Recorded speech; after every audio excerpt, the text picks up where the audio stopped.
Hi everyone, it's Pixel Candid right here. In this video, I want to share with you the latest update of this game right here.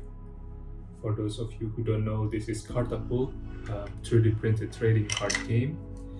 And this project has been developed for a while now. Exactly last year, I published two different factions for this game. It's the Forest deck and the Dragon deck, and the plan was actually to publish the third um, faction at the beginning of this year. And while I was preparing the files, the STL and the photo for me to publish the third faction, I my mind start wandering again. I just still see some stuff that I can improve, and yeah, as you guys already can guess, instead of finally publishing it, I decided to just go back to Tinkercad and start doing some redesign.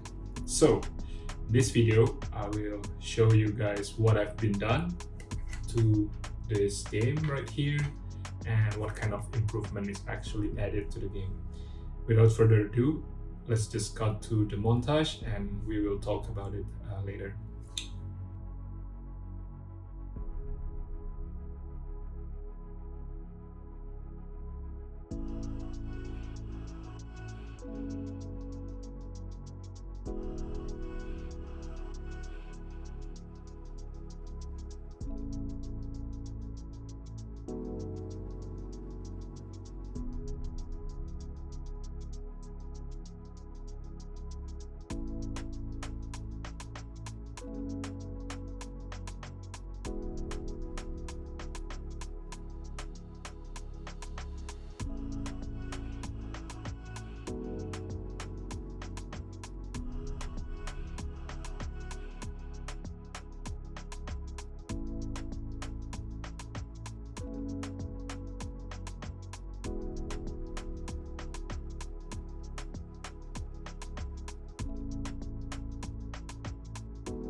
So yeah, that was it, guys.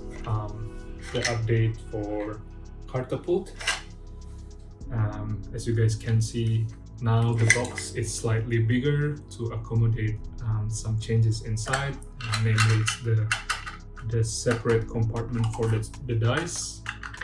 I've been using the same design of how should I say, a print-in-place hinges from my other game, Earthriser, and I think that's pretty useful to add into this.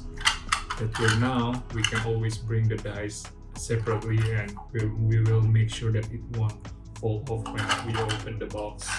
And if you guys can see here, now one side of the box is now slightly thicker, and that's to accommodate the update of the spinning wheel itself.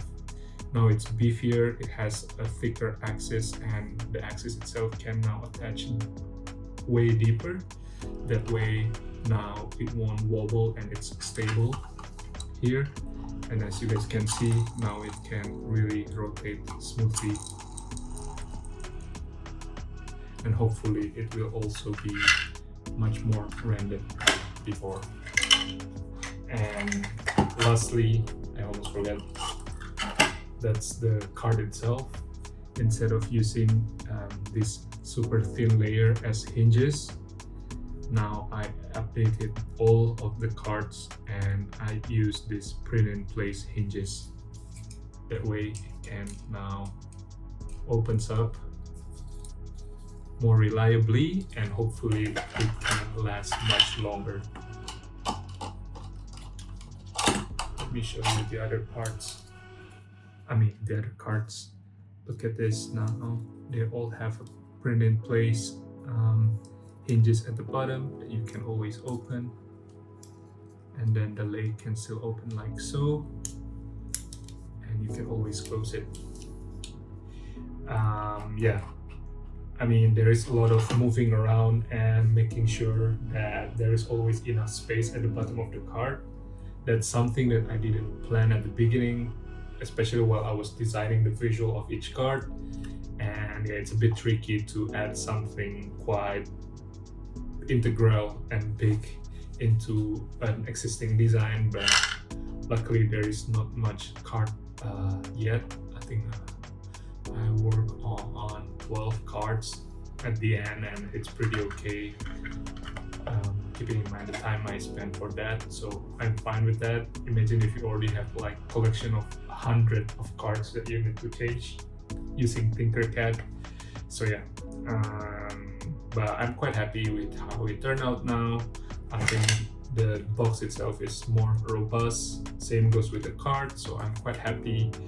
What I will do after this is I will make sure to update all the listing for this game wherever I put them before, so Cults 3D, Etsy, all the usual places, so that if you guys already downloaded the game, you can just go back to your purchase items and re-download.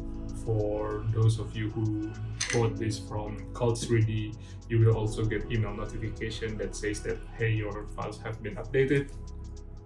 And lastly, I will finally also publish the